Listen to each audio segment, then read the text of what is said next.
नमस्कार, मी नेत्रा. आज माझी एक कविता ऐकवते आहे, जिचं नाव आहे आईच्या हातचं. साधंसं असतं जेवण तरी रुचकर लागतं. साधंसं असतं जेवण तरी रुचकर लागतं आणि आईने करून वाढलं की आपलं व्यवस्थित भागतं. पोळी, भाजी, आमटी, भात 4च पदार्थ असतात. भरपूर मसाले, परदेशी चवी, वेगळे स्टार्टर्स नसतात. गाजराची बदकं नसतात, कोबीची फुलं नसतात. पण सारे पदार्थ आईने कसे मायेने केलेले असतात.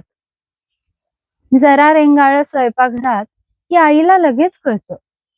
जरा रेंगाळं स्वयंपाकघरात की आईला लगेच कळतं. गरम गरम भाकरी होते आणि छान ताट असतं.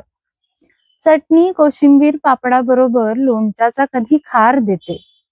चटणी, कोशिंबीर, पापडाबरोबर लोणच्याचा कधी खार देते. साधंच करते वरण तरी नवी बहार आणते. आई काही डॉक्टर नसते, आईला डाएट माहित नसतं. पण वाढत्या अंगाला काय गरज हे तिला बरोबर कळतं. आई जेव्हा तिच्या आईला सोडून सासरी येते, आई जेव्हा तिच्या आईला सोडून सासरी येते, बरोबर तिच्या आईच्या हातची चव घेऊन येते. कारण आईला तर तिचं तिलाच करून जेवावं लागतं. पण तिच्या आईच्या हातच्या चवीमुळे तिचंही व्यवस्थित भागतं. धन्यवाद. माझी आजची कविता तुम्हाला कशी वाटली ते मला जरूर सांगा.